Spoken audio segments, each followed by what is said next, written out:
Every Buy Nothing Project community is a gift economy, and a gift economy is the oldest economy that we know of. Like a toy co-op is a really great example, and another one that I think a lot of people are familiar with is hand-me-down clothing when you're a child. That was sort of one of the reasons we started the Buy Nothing Project, was sort of starting to think about how can we open this up so that entire community, and how can we bring some abundance and joy to this? So instead of us denying ourselves things, why don't we just make it possible for all of us to share and give to each other the things we already have? We already have so much stuff in our houses and our cars and our garages. Welcome to Mindful Businesses, presented by Sarani, and I'm your host, Vedya Iyer. In our podcast, we bring to you brands that are mindful in their practices and processes. A mindful business adopts and employs sustainable social, economic, and environmental practices. Today, we have with us Rebecca Rockefeller, co-founder of Buy Nothing Project. Buy less and share more. She joins us from Bainbridge Island, Washington. Welcome, Rebecca. Thank you. It's such a pleasure to be here.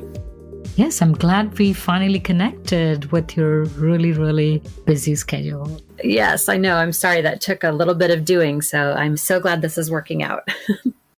So several of us live in a very materialistic world, and perhaps we have more wants than needs. And some of us who want to do some good, we donate our excess to charitable organizations. How are our donations processed? Say we give it to Goodwill or Salvation Army or the Red Cross. I don't know exactly how all of the different organizations work, but I do know a little bit. Generally speaking, when your things are donated to a large, like Goodwill is the one I'm most familiar with because I've actually toured their facility with my kids to learn about it. Your boxes go through an immediate sorting process, and a lot of your textiles, clothing, if it doesn't look perfect or really choice, they immediately bale it up and it's sold as a recycled commodity, just as a textile commodity. A lot of toys, if they don't look complete, go into a giant dumpster bin. And then other items go in to be sorted by volunteers and then resold. So that's at least how it happens at my local Goodwill. And I don't think that there's anything wrong with their process. I don't want to be seen as casting aspersions on what they do. They deal with a lot of people just putting random things in a box and bringing them in there. So they're doing the best they can with the big, fire hose of stuff that's being visited upon them every day. And they actually provide a valuable resource in the community by creating jobs, by making affordable clothing and other items available. So they do play a really valuable role. But sometimes the things that we donate reaches places like, say, overseas, and they can harm their economies. Like if you go to the streets in Africa, you'll find Levi's jeans and, maybe your winter jacket even there when you actually don't need it.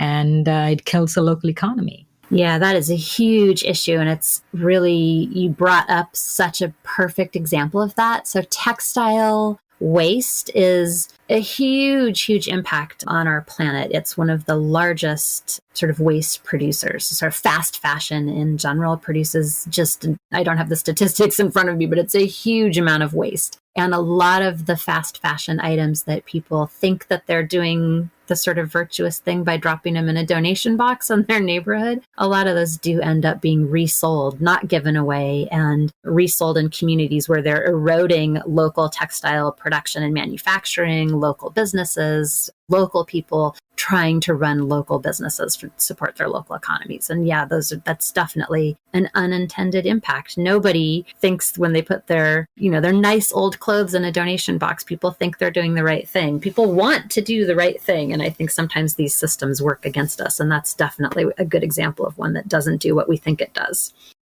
What exactly does Buy Nothing do? So your platform is different.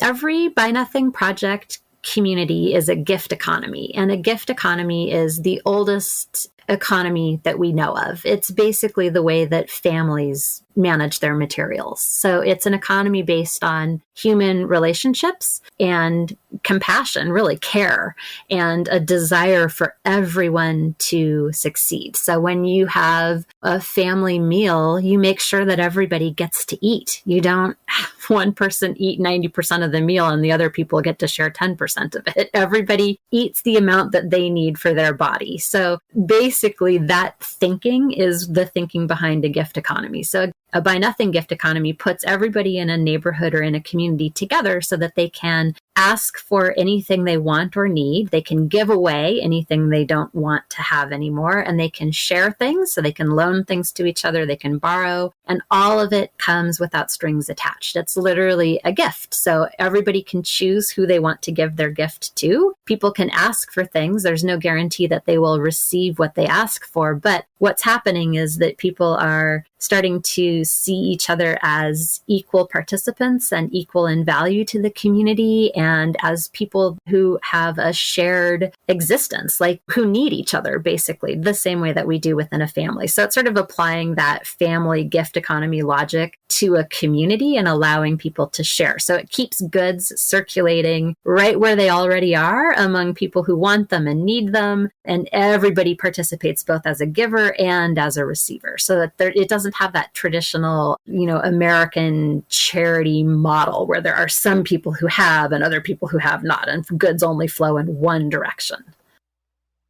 So this is almost like when my kids were young, we had a toy co-op. We were just tired of buying more and more toys as they grew, but we did want our kids to have all of them. So a couple of the parents who had similar age kids who had similar interests, we pooled our toys and we would, have it for 2 weeks. And it was very informal, but it's something like that, but you have taken it nationwide and worldwide. Yes, exactly. That's a perfect example. I think a lot of people who think that they don't know what a gift economy is do. We just don't think of them that way. So like a toy co-op is a really great example. And another one that I think a lot of people are familiar with is hand-me-down clothing when you're a child. Like, even though a lot of people still buy new clothing, it's really common, I think, still for people to pass clothing from family to family or within a neighborhood, a workplace, whatever. My daughter's 10 and I know your daughter is 8. I'm going to give you all of my daughter's outgrown clothes and you can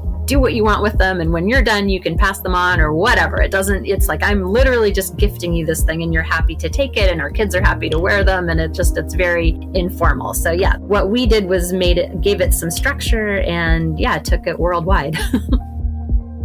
What was the impetus? What was the motivation? Just a very frustrated spring cleaning day? What happened?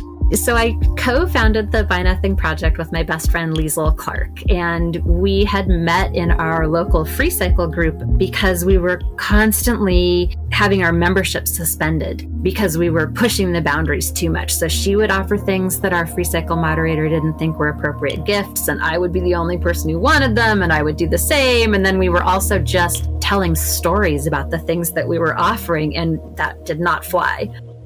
What is a free cycle? So Free Cycle is another really great movement that is similar to the Buy Nothing Project, but also foundationally pretty different. But Free Cycle is a movement of groups. I don't know exactly what platform they're using right now. When we joined, it was years ago, and they were an old-fashioned email listserv. And it's all about quick diversion of things from the landfill. So it's a real item-focused, stuff-focused, just you can get on there, you can give away free goods that are in very good shape. They have to be good, and you can offer them up and people can take them, and they always go to the first person to reply. It's sort of a first come, first serve, keep stuff out of the landfill movement. And they have great impact on that. They're a wonderful, impactful organization in that respect. They're not so great if you want to tell stories, or you want to lend and borrow, or you want to give things that are maybe not in great shape. Yeah, Liesl and I met actually through Free Cycle. We have kids the same age. All of our kids ended up in the same school program. And we ended up doing a lot of science work, just looking at plastic pollution locally, documenting how much plastic we were producing as a community. Since we live on an island, it's really easy to track things like that. And that led us to doing all sorts of experiments on ourselves to see how much we could reduce our own waste and how much we could sort of impact things ourselves just through our own individual actions. But like you were saying earlier, we also wanted our kids to have toys. Like this wasn't meant to be an experiment in denying our children the pleasure of playing with plastic toys. So that was sort of one of the reasons we started the Buy Nothing Project, was sort of starting to think about how can we open this up so that it's not just our two families working on this experiment, but it's our entire community. And how can we bring some abundance and joy to this? So instead of us denying ourselves things, why don't we just make it possible for all of us to share and give to each other the things we already have? We already have so much stuff in our houses and our cars and our garages. And, what if we looked at that differently? What if we looked at it as something that we can share and build our identity through how much we give and receive versus how much brand new stuff we store and have? Where was the first Buy Nothing project started? In Bainbridge Island, Washington, or? Yes, right here on Bainbridge Island. That was the very first one. And it went from 0 people in July of 2013. Within a couple of months, I think we had about 5,000 people in it, which at that point was about 5% of the population. So it was pretty big all of a sudden. And at that point also, it had grown to Seattle areas and Kitsap County around us, and Canada and Massachusetts, and then it just took off from there. And we have sort of Buy Nothing groups that use Facebook as their platform, and we've got 44 countries and about 5.25 million people participating there. And we have an independent app that we just built that has just over 250,000 people in it after 4 months. Wow, those are like really impressive numbers. So just explain to our listener who haven't had the opportunity to benefit from your app or Facebook page. How does it work? So I have a beautiful pot, but I am moving. I need to get rid of it. What do I do? Great. So the fastest thing would be to you download our app, you take a picture of your pot, and you go into the app, you click on, I have something to give, you upload the picture of your pot looking pretty, and then you tell a little story about it. You say, this is my beautiful pot. I got it as a gift from my sister. I've used it to store, scarves, but I'm moving and I really want to find a new home for it. And then you post that, and everybody in your community who's using this part of this project can see that, and they can reply and say, oh, I love this pot. Here's what I would do with it. Or, oh, this is what I would do with it. Or I'd love it for a gift for my mother-in-law. I mean, people will come in and reply in a variety of ways. And then you, as the person who's giving this gift, get to choose who you want to give your gift to, because it really is, this isn't a first come, first served thing. This is like you are a steward of this object and you are picking its next steward. So however you want to do that, you can pick someone you've never met before. You can pick your best friend. You could pick someone because you like their story. You could ask people to tell you jokes and pick the one that makes you laugh the most. There's no rule about how you can choose the recipient. And what we ask people to do is build as many different connections as they can. So instead of always giving the same way or always to the same person, we ask you to really think about how you can use your gifts to build a really complicated network of connections in your community, because those complicated networks of connections start to protect all of us when we're going through hard times. Like the pandemic is a really great example of, I think, a wake-up call for all of us, where many of us who hadn't thought about it before suddenly realized that our actions, our daily actions, really truly do impact other people in a life or death way. And we have the capacity to literally save people. It's that sort of, when we get into one of those situations and we have a really complicated network of connections where we recognize each other, or we know we've had this interaction because we've been giving each other gifts, it's so much easier to lift a whole community up through a crisis or get them through a hard time when we've got that bedrock.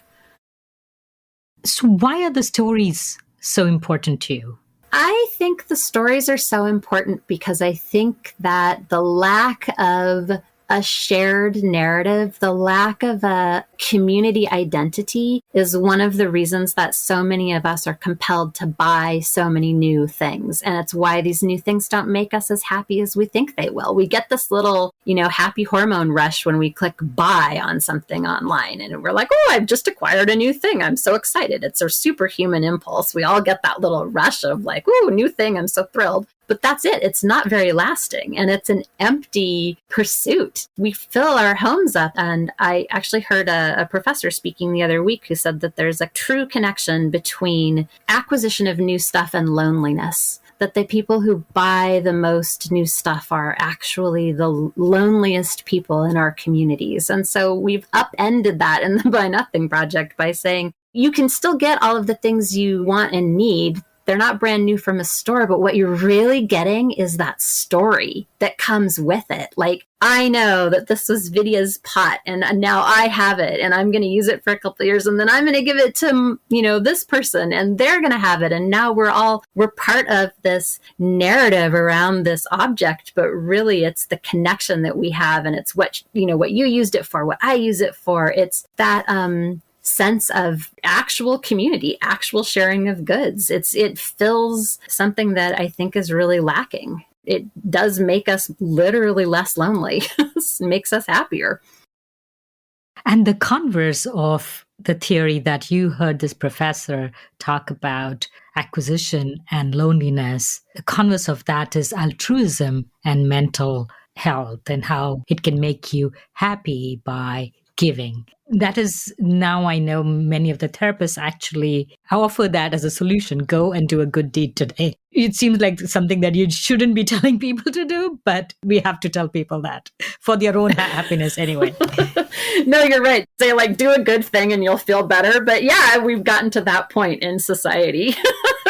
But it's true. I mean, so we have if you don't download our app and you get in there and you give your pot away, you're going to see that there are 3 things you can do. One of them is you can give something. The second is you can ask for something. And the third is you can share gratitude. And so it's that gratitude, people coming in there and saying like, I got this bicycle and now I can ride to work, or I got this lunchbox that my son wanted and he's so happy to go to school. Now he's got just what he wanted. It's seeing that sharing the gratitude makes us feel better. And also seeing other people express gratitude makes us feel better. It gives us this sense that we belong to an abundant community and an abundant world, as opposed to that sort of scarcity mindset that I think we internalize when we're growing up in any capitalist society, because that's really what drives it all, is sort of the scarcity, the idea that like, oh, this is a scarce resource and I must hoard it. I've got to get it for myself. I'm not safe. So there's a certain safety net that you start to build for yourself when you're participating in a Buy Nothing community where you're building it for other people at the same time. It just feels really good.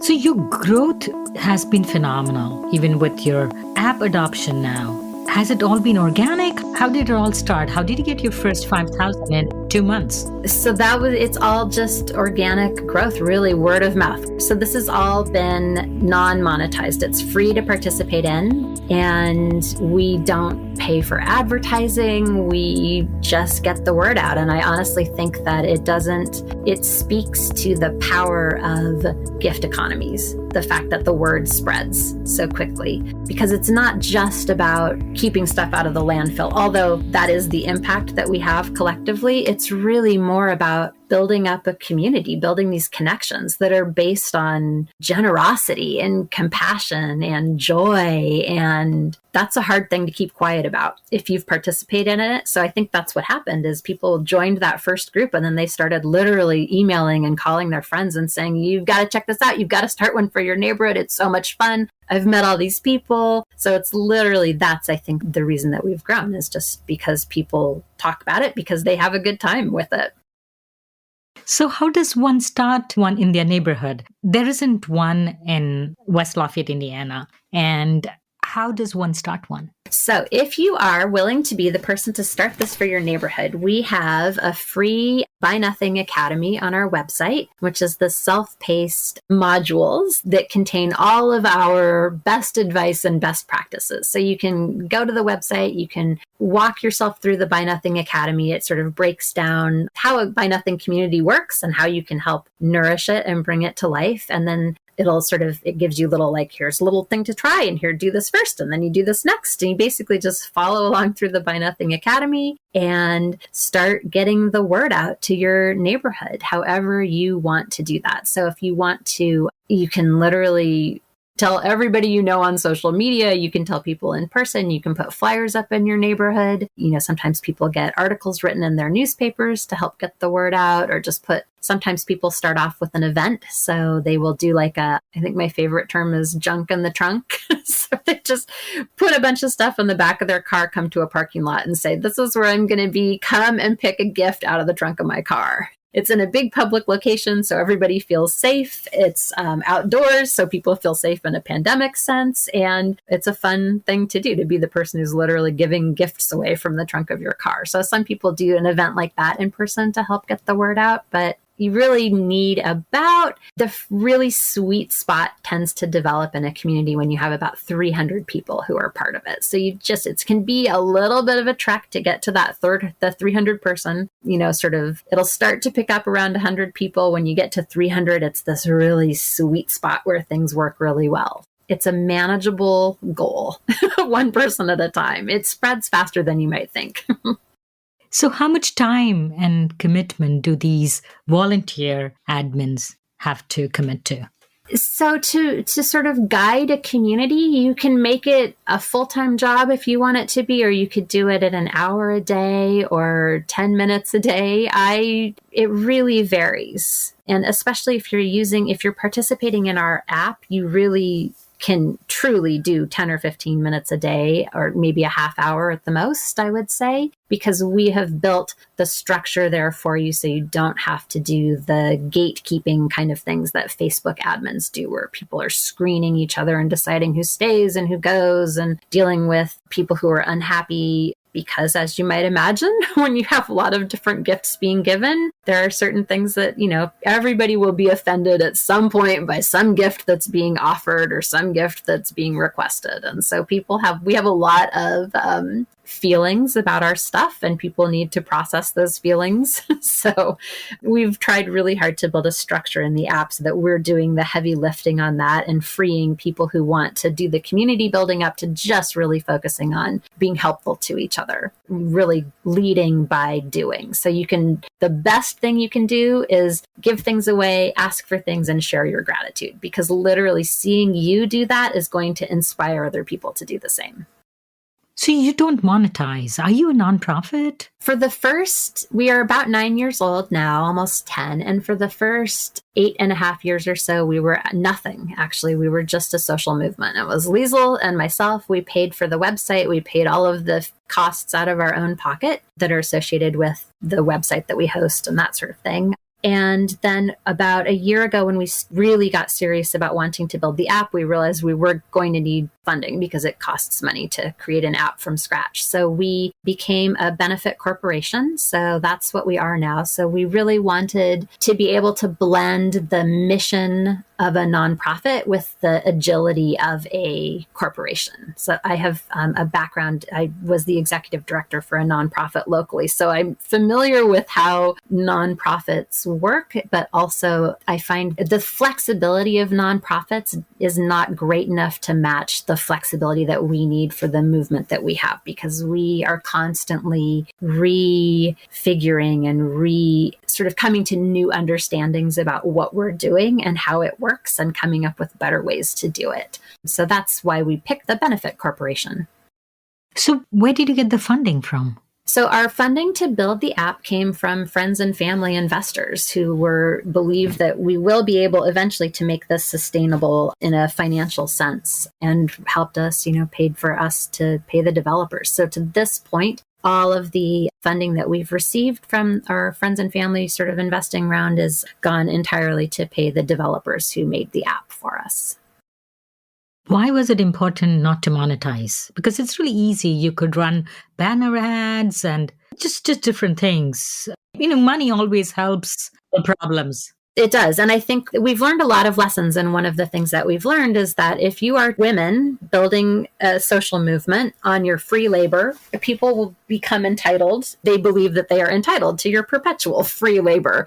So we have about 13,000 or maybe more than that, 20,000 some volunteers who run all of these local, Buy Nothing communities when it's on Facebook. So that's where the vast majority of people contact the Buy Nothing Project, over our first 9 years. And most of these communities are led by women. And like Liesl and myself, these are women who are also working day jobs, and then they're doing this out of the goodness of their hearts. And I think there's a real power and sort of purity in it being all volunteer run like that. It will always provide my sort of like the documents that I write and thinking that I do for free for this, because it feels to me like it's a gift. That's the gift that I'm giving to the world, is this gift economy thinking. But at the same time, we really do need something sustainable, because it's turned into more than a full-time job that I'm not paid for. And that's not tenable. That's not going to help anybody. And it doesn't help. That doesn't make it sustainable. Yeah.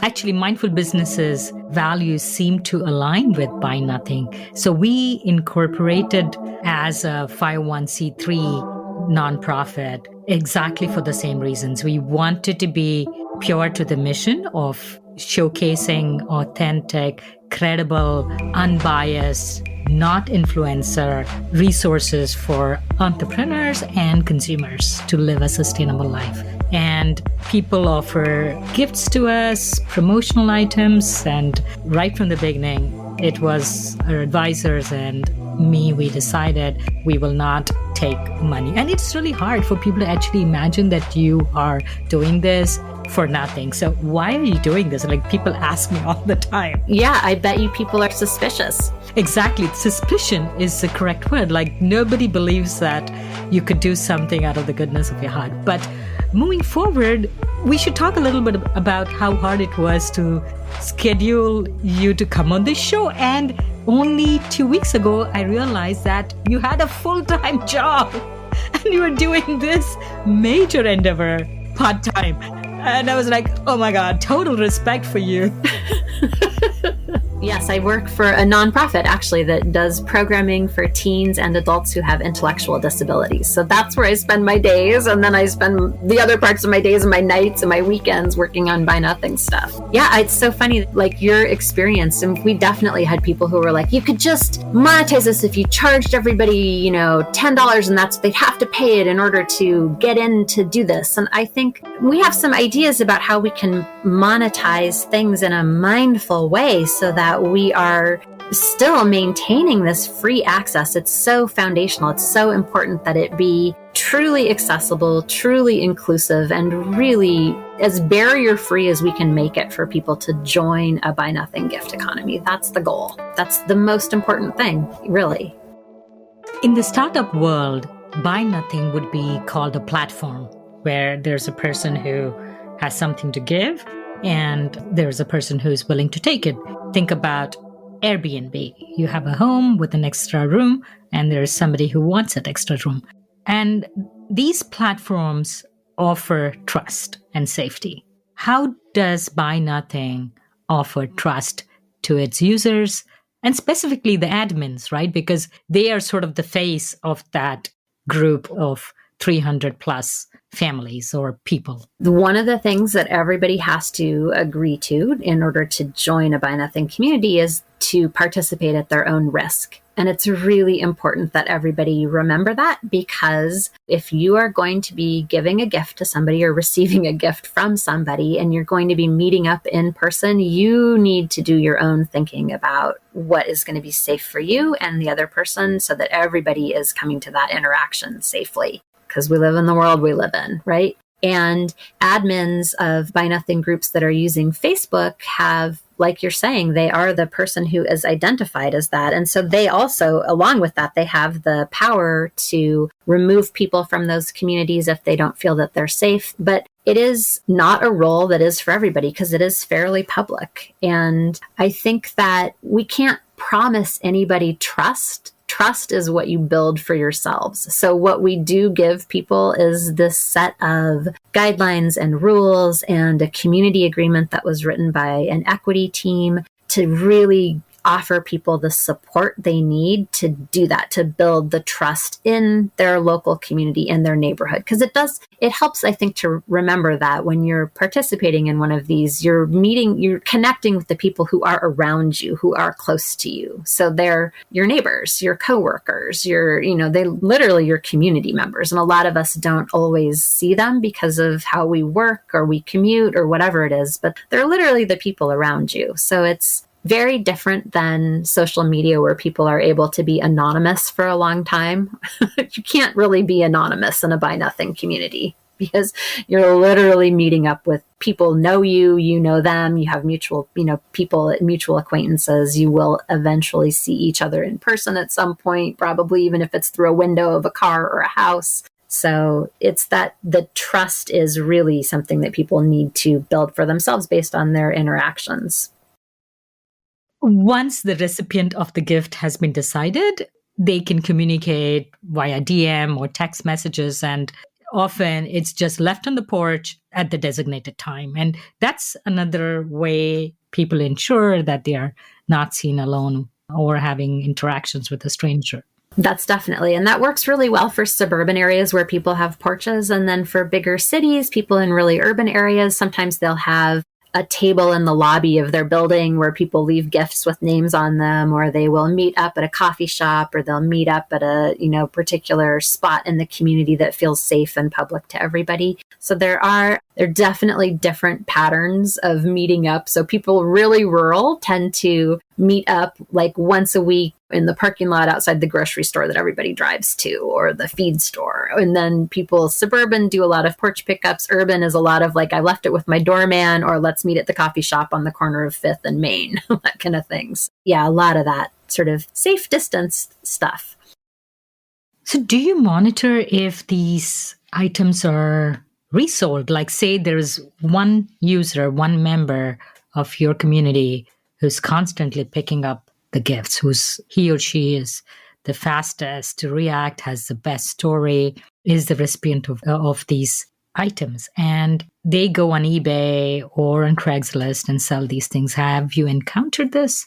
Yes, so we have. And so sometimes comes as a shock to people, but from the very beginning, we have said there is no rule against reselling a gift that you receive from the Buy Nothing Project. But what is a rule is that we are honest with each other. And there are a good number of people who make their living and support their families by reselling used items. And that keeps used items in circulation. It supports local families. It feeds kids. And I cannot see that as a bad thing. That's not a bad way to make a living. So what is necessary, though, in order to build trust in the community is honesty. So if I'm a professional reseller and I'm coming in and I want your bicycle, I need to say, I would love this bicycle. I will take it. I will clean it up. I will repaint it. I will tune it up, and then I will sell it. And that's how I feed my kids. And then you get to decide, do I want to give my bicycle to Rebecca or do I not? Like, do I like that idea? Am I comfortable with that use of my gift, or would I rather give it to somebody else?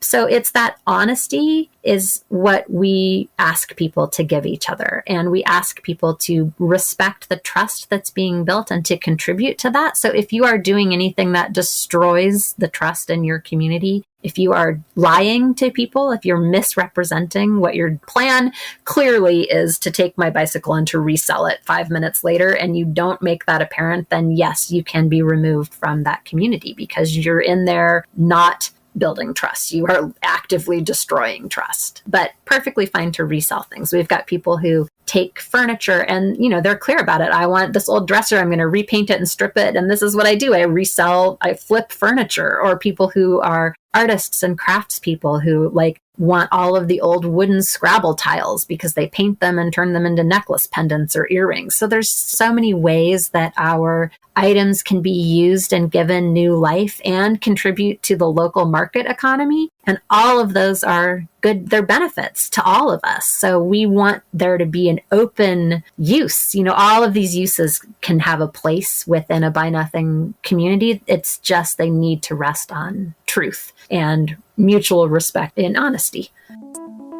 What is the weirdest gift thus far in your knowledge? Always such a hard question because I have done this for so long now that honestly, they all seem normal to me. Like I have, I'm like, oh yeah, I've seen that before. And I've seen that too. So some of them, the other day, we asked some community guides to tell us like, what's the weirdest gift you've seen recently? Because I need good examples when people ask me this question. And someone was collecting cherry pits because they wanted to make a reusable, like a heat pack. Apparently cherry pits hold heat really well. And so they need hundreds of cherry pits. So they basically said to their community, whenever you eat cherries, please put the pits in a container and I will come pick them up and I need them. I'm making these reusable heat packs. So, I mean, that's like something that would normally like go in your compost or just the ground even, or garbage. And this, it's a useful tool that this person wanted. So that's my favorite one for the day is the cherry pits. And what's the most expensive one? I've literally seen houses given away, cars, sailboats, vacations in Hawaii. So it's like plane tickets. I mean, all sorts of things that are huge, big things.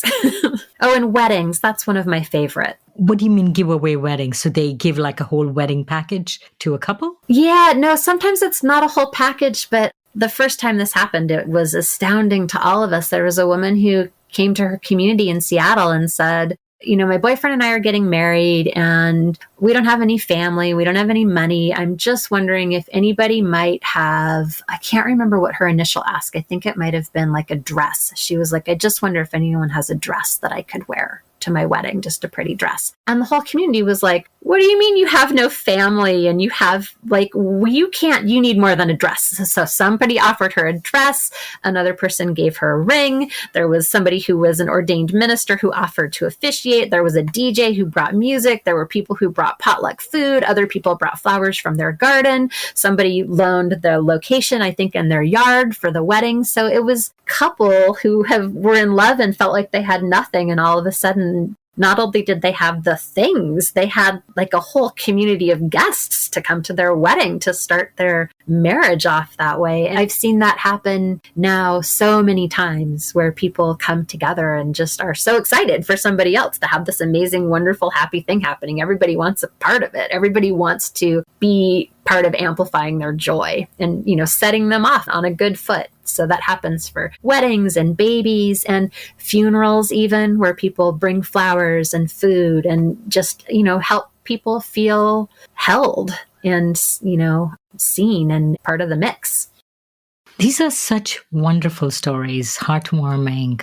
Are you able to quantify your impact on different levels, right? Impact on building the community, impact on the environment by not letting all these items going to landfill, and in your words, amplifying joy. That is one of the things I am most excited about in terms of the app, because we have actually built tools in from the beginning. So we will be able to show people their impact. So these are metrics that we want everybody to see. So right now in the app, you can actually go to a section called Community, and you can see the number of gives, the numbers of asks, the number of gratitude posts, the number of connections made between people in the past week. That's just the beginning. So we're really hoping to find other ways to track all of these things and to start sharing that information with the people participating and with the world at large to say, this is really viable. Like, this is actually a way that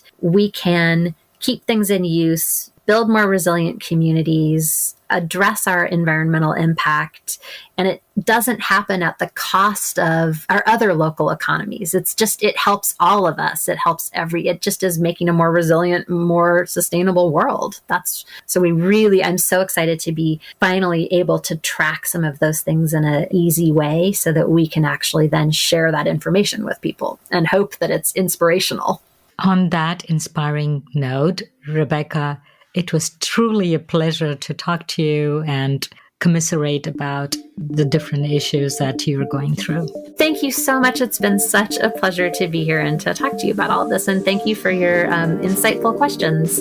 You're listening to Mindful Businesses with Vidya Iyer. We'd love to hear from you. Send a voice note with your questions or comments to info@mindfulbusinessespodcast.com. Subscribe, rate, and review us on Apple Podcast. If you learned a thing or two from this episode, share it with one friend. We recorded this podcast in Lafayette, Indiana. Theme music was composed by Tatum Gale.